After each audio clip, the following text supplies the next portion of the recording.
আসসালামু আলাইকুম। HSC 25 batch পরীক্ষা যেহেতু যত সন্নিকটে চলে আসছে, আমাদের টেনশন তত বাড়তেছে। আমরা হয়তোবা সিকিউতে অনেকটাই প্রস্তুতি ভালো মতো নিয়ে ফেলছি।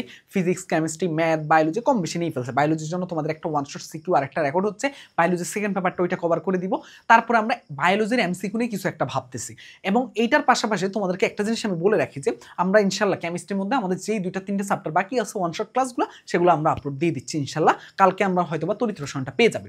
তো আমি মেইন আলোচনা শুরু করার আগে আমি কিছু কথা বলে নেই যে যেহেতু আমাদের এমসিকিউ নিয়ে অনেক বেশি দুশ্চিন্তা, অনেক বেশি ভয়, এটার একটা বড় সলিউশন আমি দিচ্ছি তোমাকে। প্রথমত আমি তো আজকে 3টা ধাপ বলবো। এই 3টা ধাপে তুমি এই যে এখন রেগুলার একটা নির্দিষ্ট টাইম করে 1 ঘন্টা করে বের করে রাখবা। যেই দিন যেই সাবজেক্ট পড়বা সেই দিনে তার এমসিকিউর জন্য 1 থেকে 2 ঘন্টা তুমি রেখে দিবা, যেটা এমসিকিউর জন্য বরাদ্দ থাকবে। দেখো আমাদের কি হয়, আমরা সিকিউতে এতটাই গুরুত্ব দিয়ে ফেলি। 100%, দেখো 100 মার্কের মধ্যে আমাদের 50 থাকে সিকিউতে আর 25 থাকে এমসিকিউতে।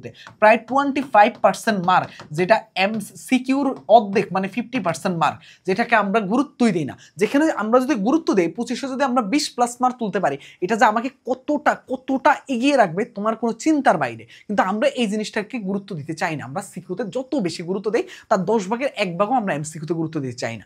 তো আমি এই জন্য তোমাকে কিছু টিপস বলবো। তারপরে আমার একটা মেইন কথা শুনো, সেটা হলো যে আমাদের যে প্রত্যেকটা এক্সাম আছে, ধরো বাংলা ফার্স্ট পেপারের পরে Bangla second paper, Bangla second পেপারের পরে ইংরেজি ফার্স্ট পেপার, ইংরেজি সেকেন্ড পেপারের পরে ধরো আইসিটি পরে ধরো ফিজিক্স ফার্স্ট পেপার। এই যে প্রত্যেকটা এক্সামের মাঝে দেখবা 2 দিন 3 দিন 2 দিন 3 দিন এইভাবে গ্যাপ আসছে। যেই সাবজেক্টগুলোর মাঝে গ্যাপ কম আছে সেটা আমরা আগের সাবজেক্টের সাথে মিলিয়ে দিব। মানে কি, ধরো ফিজিক্স ফার্স্ট আর সেকেন্ড মিলিয়ে 7 দিন গ্যাপ আছে, কিন্তু ফিজিক্স ফার্স্টের আগে ধরলাম আমি 5 দিন গ্যাপ, ফিজিক্স সেকেন্ডের আগে 1 বা 2 দিন গ্যাপ দিছে। তাহলে ফিজিক্স ফার্স্টের আগে 5 দিনের মধ্যে প্রথম 3 দিন বা প্রথম 1 দিন আমরা ফিজিক্স সেকেন্ড পেপার কাজে লাগাবো, পরের 3 দিন আমরা ফিজিক্স ফার্স্ট পেপার কাজে লাগাবো। এই যে গ্যাপগুলোর মাঝখানে আমরা এমসিকিউ, সিকিউ, আমরা ওইখানের মধ্যে টপ 200 থেকে টপ 300 যেই সাবজেক্টের যতগুলো এমসিকিউ লাগবে, ওই এমসিকিউগুলো থেকে যেন তোমার 100% টাইপ কমন আসে, অ্যাটলিস্ট যেন 25টার মধ্যে 20টা প্লাস টাইপ কমন আসে। এইটা আমরা নিশ্চয়তা দেবো ওই ওয়ান শট ক্লাসগুলোতে। একদম প্রত্যেকটা সাবজেক্টের বাংলা ফার্স্ট পেপার থেকে শুরু করে আমাদের টার্গেট হয়েছে যে তোমার হলো physics first paper, chemistry first paper, math first paper, second paper, biology first paper থেকে শুরু করে আইসিটি সব সাবজেক্টে শুধু ওয়ান শট এমসিকিউ না, ওয়ান শট সিকিউরও আমাদের একদম টপ সিকিউগুলো নিয়ে আমরা ফুল পেপারের ক্লাসগুলো নিব, যাতে তোমার ওই গ্যাপের মাঝখানে ফুল রিভিশনটা আমাদের সাথে হয়।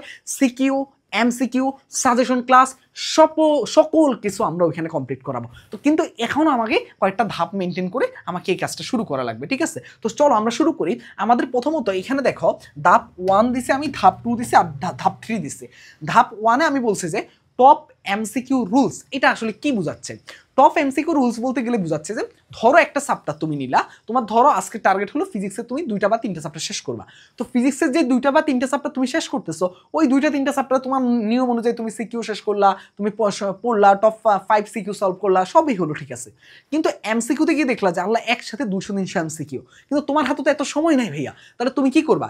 একটা চ্যাপ্টার থেকে তুমি চেষ্টা করবা যে 30 থেকে 40টা এমসিকিউ সলভ করার। ওই টপ 30 থেকে 40টা এমসিকিউ তোমাকে ফুল চ্যাপ্টারে একটা ধারণা দিবে। এর জন্য তোমাকে সবচেয়ে ভালো হয় যে ধরো এমন একটা টেস্ট পেপার নাও, যে টেস্ট পেপারে ধরো সবগুলো টপিক ভাগ করে দেওয়া আছে। সবগুলো টপিক ভাগ করে দেওয়া থাকলে কি হবে, ওই প্রত্যেকটা টপিক থেকে তুমি 4টা 5টা 6টা 7টা করে সলভ করবা। এটা তোমার সবগুলো টপিক কভার হবে। যদি টপিক ভাগ করে দেওয়া না থাকে, তাহলে তোমার জন্য চ্যালেঞ্জিং হয়ে যাবে। ধরো তুমি যে এইগুলো চুজ করছো, হয়তো এগুলো 2-3টা টাইপেই কভার করতেছে, বাকি 2-3টা টাইপ কভার করতেছে না। কিন্তু এমসিকিউ তো আমাদের সব টাইপ মিলিয়ে আসবে, ওখানে তার ইম্পর্টেন্ট টাইপ আলাদা করা খুবই মুশকিল।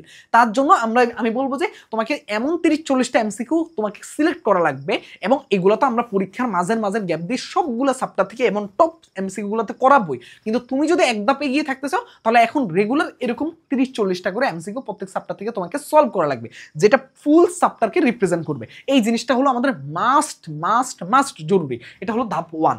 ধাপ 2-তে আসো, সেটা হলো যে ক্যালকুলেটরে ভালো আয়ত্ত রাখতে হবে। ভাই ম্যাথের জন্য ক্যালকুলেটর বিকল্প আয়ত্ত মানে এত বেশি তোমাকে হেল্প করবে, কারণ এক একটা ম্যাথ এত বড় বড় থাকবে, তুমি ওগুলো এমসিকিউতে ক্যালকুলেটরের মাধ্যমে 10 সেকেন্ডের মতো সলভ করতে পারবে। তোমরা হয়তো বা জানো যে বিপরীত ত্রিকোণমিতি থেকে শুরু করে অনেক চ্যাপ্টার ম্যাথের পুরোটা ক্যালকুলেটরের উপর ডিপেন্ডেন্ট। তুমি পুরো ক্যালকুলেটরের উপর ডিপেন্ড হয়ে তুমি মোটামুটি ম্যাথটা কমপ্লিট করতে পারবে, এমন তোমার ফিজিক্সে অনেক বেশি হেল্প করবে। তাই ক্যালকুলেটরে এই ক্যালকুলেটর সম্বন্ধে তোমাকে ভালো মতো আয়ত্ত রাখতে হবে।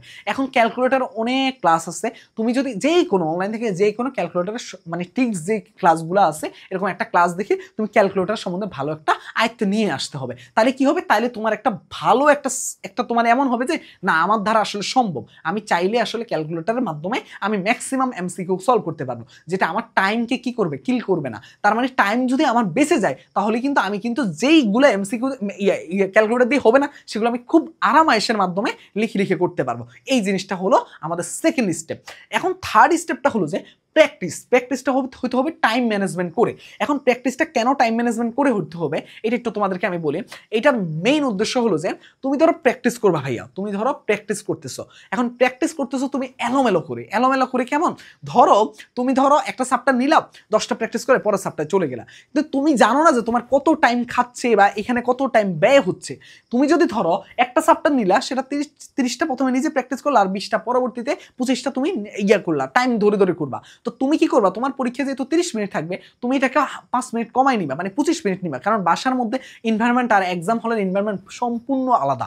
তার মানে তুমি এখানের মধ্যে হয়তো তোমার মনের আশা করতে পারবা, কিন্তু এক্সাম হলে অনেক বেশি টেনশন, অনেক বেশি প্যানিক থাকবে। তো ওর মাঝখানে তোমাকে কি আসলে এই যে অল্প সময়ের মধ্যে করাটা খুব মুশকিল হয়ে যাবে। তার জন্য এখনই তুমি অল্প সময়ের মধ্যে প্র্যাকটিস করাটা শিখতে হবে। তো রেগুলার যদি তুমি একটা একটা করে পরীক্ষাও দাও ভাইয়া, তাও তোমার মাত্র 25 মিনিট তোমার নষ্ট হচ্ছে। ওই 25 মিনিটে তুমি অ্যাটলিস্ট এমসিকিউ একটা ভালো মতো একটা কনফিডেন্স বিল্ড করতে পারবা তুমি।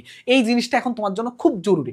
বাংলার আগে কি করবা সেটা নিয়ে, বাংলার এমসিকিউ নিয়ে সব কিছু নিয়ে পরে কথা হবে। আপাতত তোমাকে এই কাজগুলো করতে হবে।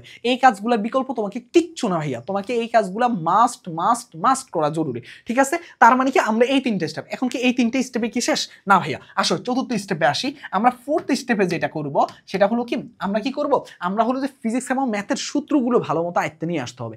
ফিজিক্স এবং ম্যাথের সূত্রগুলো আয়ত্তে নিয়ে আসলে কি হবে, তাহলে আমার জন্য অনেকটা সুবিধা হবে। আমি এখন সূত্রগুলো কি হেল্প করবে ভাইয়া, সূত্রগুলো কি কাজে লাগবে, এটা হেল্প করবে তোমার ওই যে প্রত্যেকটা এক্সামের মাঝের গ্যাপটাতে। তুমি কি করবা, এখন ফিজিক্স ম্যাথের জন্য এই সূত্রগুলো দেখে প্র্যাকটিসে ঢুকে পড়বা। প্র্যাকটিসে ঢুকলে তুমি যখন দেখবা যে না আমি 30-40টা এমসিকিউ সলভ করার পর আমার কনফিডেন্স বাড়তেছে, তখন দেখবা যে আমাদের যে গ্যাপগুলো থাকবে তখন কতটা হেল্প করবে। তো আমার ধারণা এই 3টা টিপসে তোমাকে সবচেয়ে বেশি অন্যদের চাইতে এগিয়ে রাখবে যদি তুমি এই 3টা টিপস যদি 5-6 দিন এখন অ্যাপ্লাই করার সুযোগ থাকে, তুমি যদি সেটা করতে পারো। তো এই 5-6টা দিনও তোমার জন্য অনেক বড় বিষয় ভাইয়া যে তুমি এই সুযোগটা পাচ্ছ।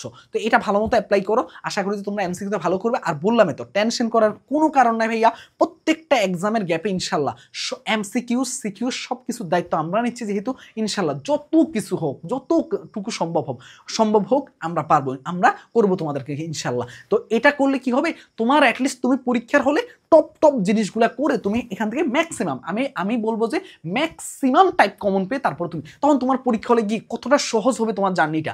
তার জন্য আমরা এই আয়োজনটা, তো আশা করবো যে তোমরা সবাই আমাদের সাথে থাকবে, সাবস্ক্রাইব করতে ভুলবা না, আর অবশ্যই জানিয়ে দিবে যে তোমরা আসলে কতটুকু চাও যে এরকম আমরা প্রত্যেকটা এক্সামের মাঝের গ্যাপে যে আমাদের প্ল্যানিংটা হচ্ছে এবং প্ল্যানিংটা করা হচ্ছে সেটা তোমরা কতটুকু চাও অবশ্যই কমেন্টে জানাবে। তো ভালো থাকো, সাবস্ক্রাইব করতে ভুলবা না। প্রথম কমেন্টে দেখো আমি একটা গ্রুপ এবং পেজের লিঙ্ক দিছি, গ্রুপে যুক্ত হয়ে গেলে এরকম ওয়ান শট ক্লাসের আপডেট পাবে, আর পেজে যুক্ত থাকলে সাজেশনগুলোর আপডেট পাবে।